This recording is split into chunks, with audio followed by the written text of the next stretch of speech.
Whew, there's nothing like washing your face with ice cold tap water to wake you up, to really get rid of that tired feeling. Good morning, good afternoon, good evening, whatever time of day you happen to be tuning in. Welcome to the Daily Random Vlog. Welcome to a new day on the Daily Random Vlog. Random Andrew. And I have been just wondering, what should I vlog about today? I do have one thing important that I do need to talk to you guys about. Two things. Maybe three. Mainly two important things. One, LiPo battery safety. Like I said, I've been seeing a lot of pictures of LiPo fires as of the last little bit. Gotta remember, we just hit a jump in the RC hobby interest. A lot more people jumping into it, not really learning the full deal about LiPo battery safety. And it doesn't help that they don't give us the full story when they say, I've had a LiPo accident. Well, fortunately, knock on wood, I have not yet had a serious LiPo problem. Have had a couple packs swell out a little bit, but not like puffy swollen. And I attribute that to overuse or possibly even being drained too far. Or maybe just being pushed too hard, right? Not overuse as in use too much, just being pushed too far. Now when it comes to LiPo guidelines, you're going to hear a million different ways for LiPo care, but it really comes down to the guidelines of never draining the dang thing too far, never leaving it sit drained or unbalanced. So what is drained? I'm pretty dang sure 3.2 is like the you've gone too far or you're about to go too far. 4.2 volts, this is per cell, LiPo batteries based on per cell, 4.2 volts being full. If you really want a good rundown, do your own research, see what the common sense seems to be. We've had help with somebody who's had a little bit more experience, and he's been doing the same regimen for like 8 or 9 years, doing his LiPo charge, discharge, storage mode. And we have somebody else come along who's been into it for longer telling us, no, that's not right. But, you know, he's never had a problem either, so make your own sense of it. But LiPo storage is the main thing I wanted to discuss. I started making something last night. I was about to pick it up.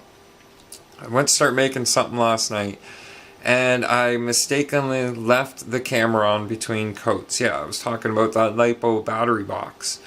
So here's what I did. Managed to record before the battery died, but being it was in a cooler room, well, I had the room ventilated for painting, the battery wore down, and I could not film the whole thing. So here's what I got done.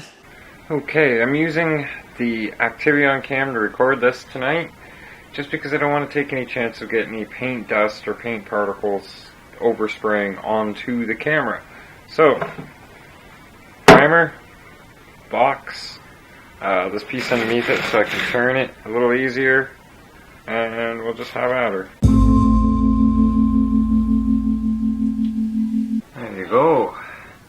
Now, it's not a solid white layer of primer, only on this side. Did I do solid white? Because that's where I'm going to tape a LiPo. Yeah, upside down. Well, you get it.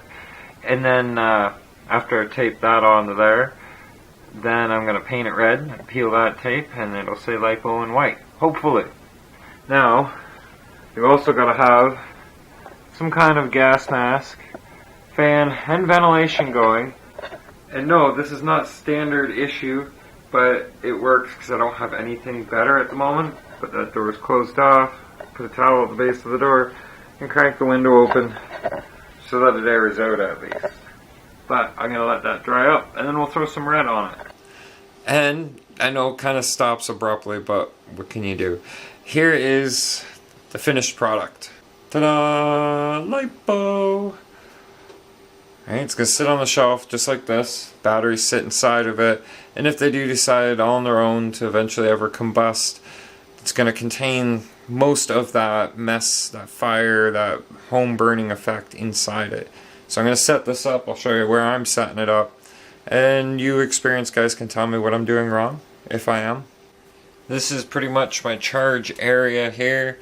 I've got my high-tech charger, don't ask me the model number, but it's a high-tech charger that's got storage mode, balance mode, charge, fast charge, all those modes on it. And it's got 10 different programming banks, so you can program your different batteries, your different modes for the different batteries. So always putting them into storage mode after I use them has become my habit. Because you don't know when you're going to use them again, right? Some guys will leave them at a full charge and say there's nothing wrong with that. I don't know. I've been told the opposite. Well, not the opposite, but I've been told different. So before I set this up, let's move the archaic movie floodlight out of the way. Okay, here's my lipo box. We're going to slide this over just a little bit. And that's going to sit right here. I know it's on a wooden shelf. Does that really make any sense? And then I can store them individually like this, or I can stack them like this. Sit them so their backs are right against the back. I have another battery. This one is charged because I just charged it. Taking Clifford out this afternoon. So it too can sit just like that. Or like this, so the wires aren't even against the metal. And it's not a good thing to be sitting here going, where is my other 2S battery? Now, one of the problems I have about storing them in here like this is if one battery goes, all the batteries are going to go. Correct? That's what I think. Maybe there should be just little half divider walls set in there made out of tin or metal to kind of help keep. But I mean, the heat these things throw off when they go, I imagine it's plasma, so it's going to be so hot it won't matter. Anything inside the box is going to get immediately hot as well. I guess just keep an eye on them. Keep them in an area where you can see if something just starts going. But, you know, there's usually a good reason if they start going. But I kind of like that. Again, it adds another level of safety. And I made it myself. It didn't cost me a thing other than using some of the paints that I got for another project. And my painting turned out real well too. Yeah, there's one project. Done, completed, just like that. A few more things I want to do today. Project that I started a long time ago, and I just finally found the other rim for the other side of it. I'm not going to say what it was. If you're newer to the channel, that'll be a complete surprise to you. But if you're not new to the channel, if you're watching for a while, you'll be like, oh yeah, he did say he wanted to do one of those. So that one of those is underway. I found the other rim. I got it. I just got to figure out how to rig it up exactly. I might just tell you. I might not. But here's your update on Megas. Got the wing mounted back on the back, and I changed the way it is slightly so I can sink a couple more screws in the side and not have to worry about this shifting around. The what would it be? Lateral G's forward are so strong when you hammer on it, it'll actually slide that wing back and out of position. Can't have that happening. Really wanted to stick with the F1 shell, that kind of idea, so I'm going to be keeping my eye open for a cheap used shell maybe online, or if somebody has one from a toy grade, what would it be, like a 12th scale, would probably even fit on here. For now though, Clifford, Megas will be running topless. It's okay, I think it's legal in Ontario, isn't it? Yeah? No? Okay. I got this piece here for the front. I know, it kind of looks a little ghetto with that on there, but it kind of adds a little more support once it's screwed into place. So Megas is pretty much ready to rip. I suppose it would help with mounting the ESC permanently and putting this receiver box inside of something. But other than that, I'm quite happy with this version of Megas. And of course, every time I get working on a speed car, it snows. It gets snowing. Like it's frustrating, you know. I was ready to get ripping doing some high speed runs again, but at the same time I've got Clifford fixed and running, so we can go on a fresh powder assault in a bit. Just take a quick second before I go outside. I will mention that I do not really feel up to going out and doing this. I got that low energy thing going on right now, but I'm still going out because I can. Because I want to go and I want to film something new, something different anyways, other than just another indoor talking video. I gotta get outside. So, anyhow, you guys recognize this? That's right. That's Clifford's blower, his supercharger. Took a hit yesterday. So I pulled it off for now. I've already got ideas of what I can do to kind of renew it. But I did think of something to put in place, and Seamus, you're gonna like this, buddy. That is the 2017 Scale Truck Challenge, the Rude Boys RC. You guys can actually go right online. If you type in Rude Boys Scale Truck Challenge, I think it's also known as the Tough Truck Challenge, or is that the one on Medic's property? I don't know, I get them all mixed up. But this one competition here, Medic goes to every year, and he films all the events. And it is an amazing looking event. I want to go take part in that comp. Maybe 2018, maybe this summer, if I can raise the funds to get out there. If not, definitely by 2019. My buddy Seamus, he is the one who sent me this. He is the one who wanted to see it right here. There you go, bud. He participated in the 2017 challenge, was it? I'm pretty sure it was, yeah. So, awesomeness. Truck's all nice and clean. Clifford is ready to go out and kick some snow. So we'll get a little bit of footage.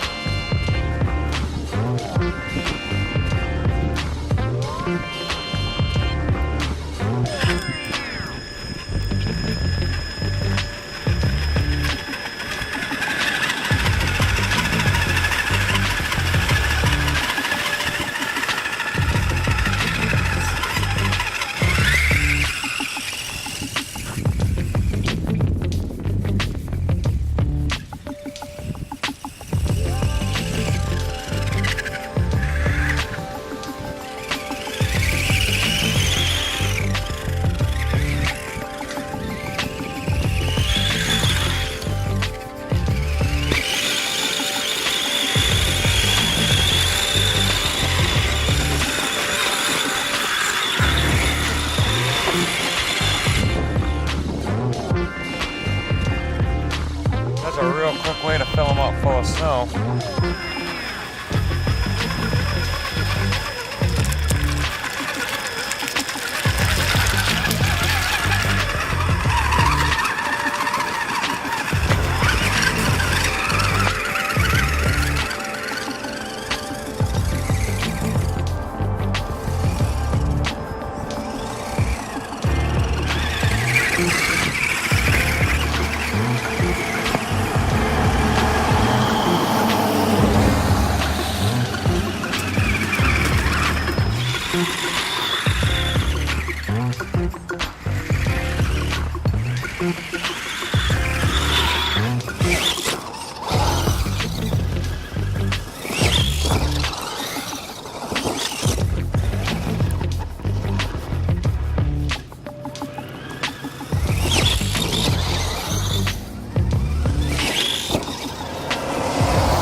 Get the gist of it. Just out farting around, having fun with old Clifford. Man, this thing is such a blast. If you ever have a chance to get a Summit, get it and never let it go, because these things are the original fun. These are the original make me smile more. But I thought I'd show ya. You guys know I've got that 18-volt DeWalt drill motor in here. And Clifford's picked up a little extra weight, so let's give you guys a flyby. Okay, ready? I'll take her down the road a little ways first.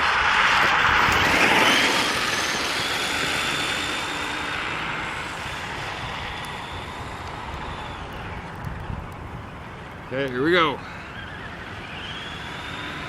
By no means a speed vehicle.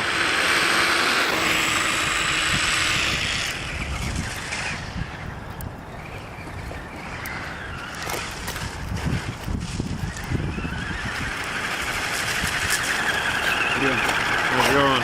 Yeah, shoot yourself.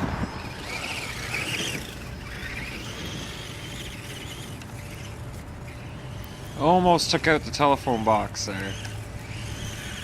But yeah, when it comes to the all-out bashing fun, for me, Nothing beats this Summit.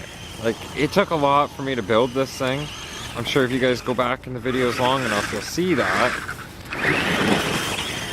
And it's just kind of one of those vehicles where you could just throw the batteries in it and go all out and have fun, oof, till the cows come home.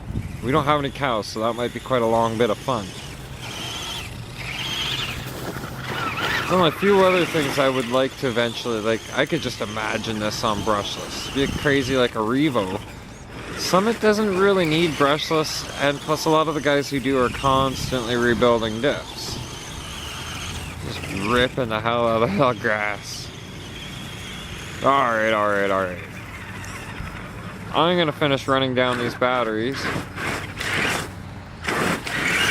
Look at it, still lifting the front end up in the snow. I'm gonna go run down these batteries and we'll catch up inside.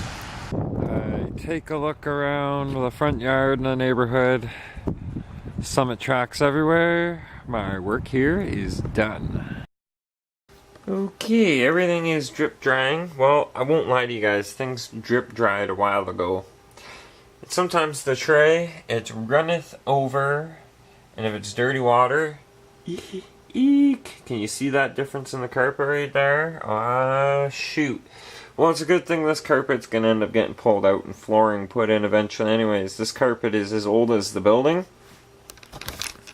Yeah, that's pretty old. I actually just woke up from a nap, believe it or not. Same time of day, every day. I get this urge to just pass out. I'm fighting at like 5, 6 o'clock-ish to keep these eyes open so hard. So I'm getting in this habit of just having like a half an hour long nap. I wake up, I don't feel like I'm passing out anymore. Woo, problem solved. Yes, getting old rocks, doesn't it? Update on the dog tags. Chewy shot me a message and he says, dude, I really had a heck of a time putting some holes in these things. Check this video out and I'll explain after.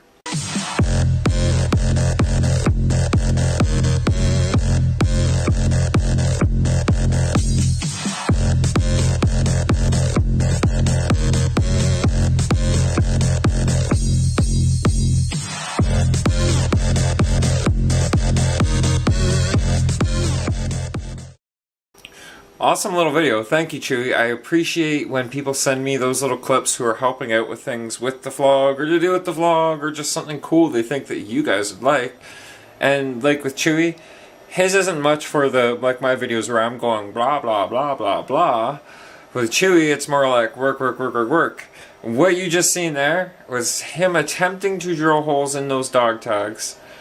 Didn't work, so he had to use a plasma tool to start the holes, and then from then on forward he had no problems. I'm telling you folks, 75% iron, 25% adamantium. A for adamantium. The dog tags are super hardened steel, right guys? So those of you who are getting them, trust me, these are unique. They're special. There's only a certain amount. I think I've got, what, a 12 or 14 or 15 to hand out to you guys. And then I think for the remaining ones, I will find homes for them. But I mean, if there's none that I just can't decide on where they're going to go, we'll just randomly pick winners from the subscriber base. Yeah. But as for now though, I think I'm going to choose to cut the vlog off here, start doing some editing tonight, and start making plans for something for tomorrow. So, thanks for watching. I appreciate your time. I appreciate your support. It's a rare commodity in these days of people with busy lives. So thank you. If you're not yet subscribed, please do. If you like, click the like. And if you share, do the share. It's an awesome thing to do. Think positive. Stay positive. Keep a smile on your face, and we'll see you right here tomorrow. Good night. Vlog over.